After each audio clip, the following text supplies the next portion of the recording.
Welcome to the Hughes, Hubbard Anti-Corruption and Internal Investigation Practice Group's podcast, All Things Investigations. The Hughes, Hubbard Anti-Corruption and Internal Investigation Practices Group represents many of the premier companies around the world, providing advice on issues spanning the full anti-corruption and compliance spectrum. In this podcast, host Tom Fox and members of the Hughes, Hubbard Anti-Corruption and Internal Practice Group will highlight some of the key legal issues involved in white-collar and other investigations, both domestically and internationally. We will tackle topical issues involved in investigations, as well as explore how companies can prevent and detect issues that arise in conducting investigations on a worldwide basis. Today, I'm joined by Mike Huneke. Mike practices in Hughes Hubbard's Paris office, and he talks to us about the recent French elections, contrasting that with the English elections, but more importantly, what does it mean for enforcement and compliance in the EU and in France going forward? I know you'll enjoy this episode. Hello, everyone. This is Tom Fox back with another episode of All Things Investigations. We're going to go in a little bit different direction today and come closer to a little bit current events, as Mike Huneke has agreed to join us to talk about the recent French election. So, Mike, first of all, welcome back. Thanks, Tom. Great to be back, as always. Mike, it's pretty propitious to have a French and English election so close to each other, and so we may compare and contrast. But I wanted to start by asking you, could you explain to an American audience the French electoral system? Sure, Tom. And it's interesting because it's a system that some electoral reformers in America think about as an option to our own. And that is, there's really a two-round system that they follow. This allows for a lot of tactical voting in the second round. Historically, what has happened is what we actually saw happen to some degree with this recent second round is that some extreme parties, left or right, do well in the first round of voting, and then the more mainstream parties actually encourage their supporters to go vote for the other mainstream party so that they end up winning significantly. And that's what happened exactly here. The first round saw the far right party gain a lot of traction and a lot of votes. Here in the second round, the new front party gained a lot of surprising success. But it was mainly because people, I think, ganged up on the far right party to prevent that from taking power. Mike, here in the U.S., as we talk about blue state, red state dichotomy, perhaps large city or rural area, is there a dichotomy in France that you could point to, whether it's geographic, whether it's intellectual, whether it's socio-economic? Do any of those sort of resonate? They all do, Tom, and I'll generalize a bit, but I think a lot of French people would agree. There's Paris and then there's everything else. Macron's party is very much a Parisian thing and very much a party meant to support his candidacy for presidency. Generally, it has not had a lot of success in the provinces, so to speak, even in regional governments, local governments, that sort of thing. So there was a lot of speculation about what would happen to that party after Macron's term ends in 2027. You have a lot of the same complaints that you see in the United States. Some people benefited from globalization, others did not. And the ones who did not feel betrayed a bit, that they were oversold on what globalization was to bring to them in addition to everybody else. So you still have a lot of the taxes, opportunities for jobs, welfare benefits. All of those things are big issues here, with a lot of people in the countryside feeling that the big city elites aren't looking out for them. Mike, as I mentioned, we had an English election where we had a very large transfer of power from the Tory party or the Conservative Party over to the Labour Party, and that there's at least some thought that we may have different focuses on issues businesses are interested in that country. How would you assess sort of that issue from the French perspective? I think it's going to have less of an impact than people, at least from what I've seen in the press, anticipate it potentially having in the UK. Part of this is that there really is not a party with a single majority. Even the coalition of left parties that did the best in the second round of elections don't have enough to form their own government by themselves. So right now you have a caretaker government that's keeping the lights on, so to speak. But it's a little early to say whether there'll be any real change to policy that results from this. What is interesting to me is that the Greens are part of the coalition that won, or at least got the plurality. The Greens have been traditionally in France, at least from my perspective, a party that's been most interested in corruption and most interested in talking very openly about stopping it, and talking openly about ministers disclosing their tax records, for example. So with them in a position of authority, I think we'll see at least more talk of that, perhaps. We will certainly see continued support in France that was already here for loi de vigilance and for ESG policies and for the new supply chain directives, all of those things that have been already trending in France. It's going to continue, regardless of exactly how the new government is formed. Mike, in many ways, some of the most aggressive enforcement we are seeing is coming out of Europe. So obviously around AI, around tech, around large companies. I don't want to say GDPR is passé, but there seem to be issues that are more to the front now. Could you maybe give us a sense of, is France really leading the effort in many of these areas and with enforcement as well? I think certainly as far as supply chain, forced labor, environmental governance, France and Europe really are leading. The big question mark for a long time, Tom, had been, what are they actually going to do about enforcement? Very recently, we saw the Europeans actually, within the EU framework, adopt enforcement guidelines for some of these policies that carry very draconian, even from a U.S. perspective, penalties. For example, 5% of total revenue of the company could be a penalty and things like that. Now, as with everything, let's see what actually happens in practice. But at least on paper, there are laws and rules that would suggest they will continue to lead. And frankly, that include what one might dare say are extraterritorial reaches of jurisdiction, which for a long time, very well, has been a point of contention between the Europe and the United States and anti-corruption enforcement.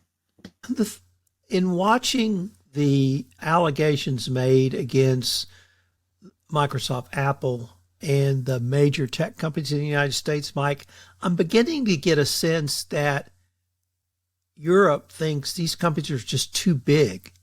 And really, no matter what they do at this point, they're going to be under both scrutiny and enforcement. Is there any sense, at least in European or even French antitrust or anti-competitive sort of reach, that there's a too big standard and that's what they're fighting these U.S. companies over? Because I can't seem to discern a real pattern other than they're big, we're going after them. It may be as simple as that, Tom. Governments are made up of people just like companies are. And those companies, in French, they're referred to as the GAFA, Google, Apple, Facebook, Amazon, maybe GAFAM if you have Microsoft at the end of that. It's an easy political target for the French and for the Europeans. I think maybe it would be different if one of those was a national champion of their own. But certainly the way that those companies have encouraged the free distribution of information, media reports, data that are really conveniences for a lot of us. In Europe, they just have a different perspective and they see the privacy issues there. Now, a lot of times the joke, and I forget which comedian was saying it, but there's a stand-up routine I think I saw recently where someone says, how much do we really care about privacy? How quickly do you click the GDPR, I agree, button? But a lot of times it's not, Tom, a difference in where you actually get at the end of the day, whether you're talking about a compliance program or investigation. It's just a path you have to follow that's a bit different. You need to have people who know how to follow that path, but also know what some of the practical trade-offs have to be in order to still operate in a multinational, multipolar world. A few years ago, certainly after the Airbus case, many people thought that was a harbinger of France coming onto the international stage for anti-corruption enforcement. Have you seen evidence of follow-up from the French enforcement authorities, whether it's been French domestic companies or perhaps a broader remit as they did with Airbus?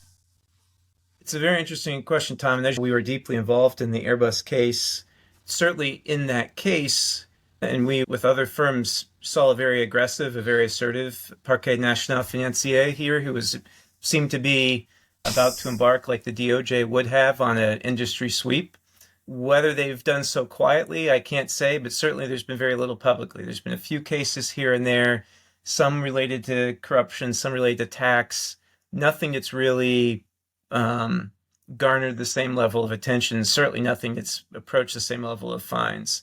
Where they have been very aggressive and continue to be is with the Agence Française Anti-Corruption. And for the American listeners, and I guess I'm an American listener and contributor, but for the people in the U.S. who may not be familiar with that, it's essentially a special enforcement agency for compliance programs. And they take their mandate very seriously. They've been very aggressive on issues of legal privilege, for example, or the scope of their remit. And they continue to be active. That was the agency that was the monitor in the Airbus resolution, which was a first of its kind of FCPA anti-corruption resolution with a foreign country really taking over the monitoring role. That was successfully concluded, and I think success both on the part of the AFA and on the part of the company. So that part is still active, but that's really been the legacy more than the actual criminal enforcement and CJIPs and things like that. Let me turn to a little bit different focus, and that's the upcoming Paris Olympics. And an effort led by Paris, but assisted by some colleagues of mine, to put together some anti-corruption policies for the Paris Organizing Olympic Committee and it turns out may be a framework for massive sports events, Olympics, World Cups, Super Bowls, those sorts of things going forward, and that they universally applauded AFA for its role in really helping craft some of those policies and procedures. There's typically a very good feeling of goodwill coming out of an Olympics. And I was wondering if you might really think about or talk about or even speculate that coming out of the Olympics, will this really give AFA and France itself a springboard to start talking about these issues on an international stage? I think there was a lot of relief from a compliance perspective when it was France and not a country that doesn't make sense to host the Olympics, either geographically or climate-wise. And that came with the presumption that, okay, it was hopefully a bit less sketchy in awarding the Olympics to this city. I think a lot depends on what kind of comes out as the Olympics continue and go forward. I mean, even with the best policies and procedures, as you and I both know well, there's a bad actor or two that could ruin the legacy for everybody. As far as I've seen, there haven't been allegations that anything underhanded either was afoot in securing the games or has been afoot in issuing tickets. And it's not always the case with major events, even on the ticket side, but certainly with the multimedia rights and all of that stuff. From what I've seen, it's been reportedly a very kind of clean and run process so far. I'm here in the city. They're starting to lock parts of it down gradually more and more. And it's the one city in the world that's probably just in its normal day is ready to host a major sporting event like that with all the tourism it's used to having and the existing stadiums and infrastructure. But certainly things are up and look like they'll be up on time. It would be something certainly to leverage as a success story, assuming things continue in this way for the process you were involved in.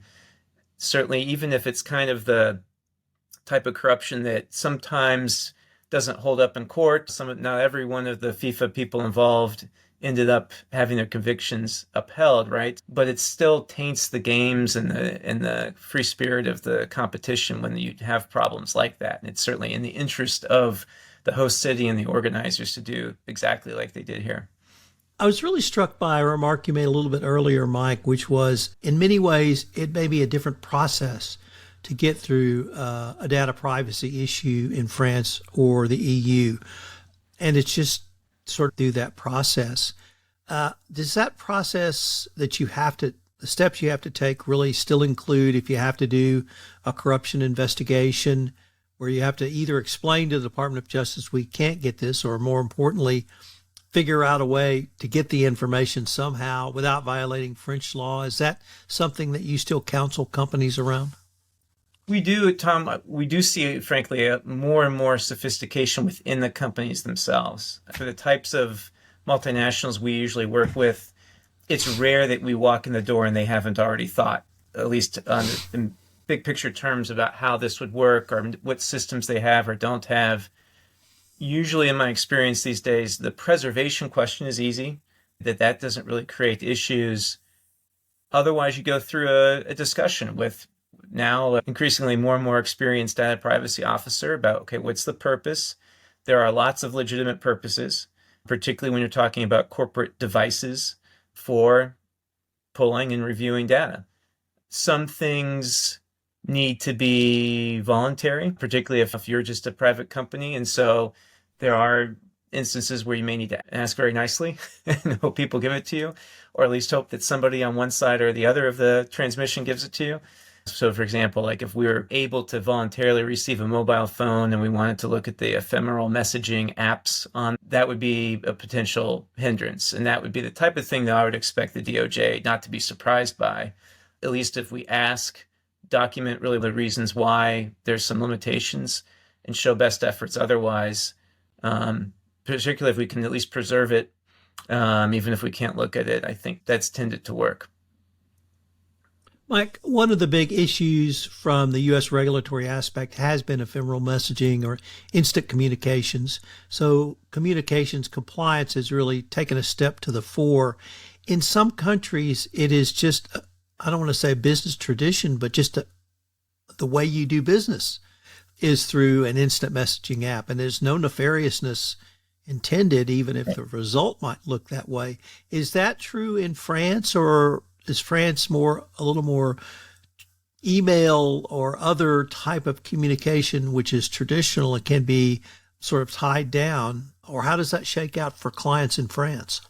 You're absolutely right, Tom. UAE, for example, and I was in Dubai a lot last year doing a sanctions evasion investigation, and you get WhatsApp, and for people like us, like 10, 15 years ago, someone is using an app and it's an immediate, oh, this must be bad. And there it's ubiquitous. It's how the government communicates with people, for example. In France, I think it's hard to say. I think for corporate communications, it's probably still predominantly email.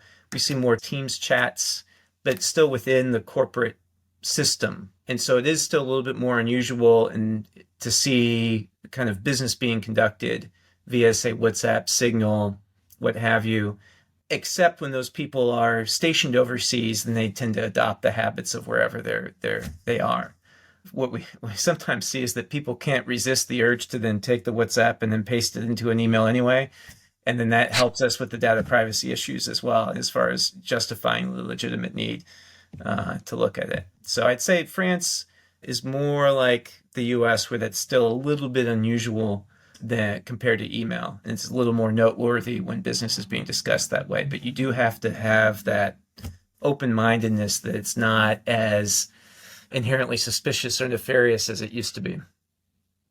Mike, I'd like you to maybe look down the road to the end of the year. Is there anything that's on your radar or your team's radar in the Paris office around either enforcement or legislation, or are you just going to have to sit back and see how the ruling coalition may shake out?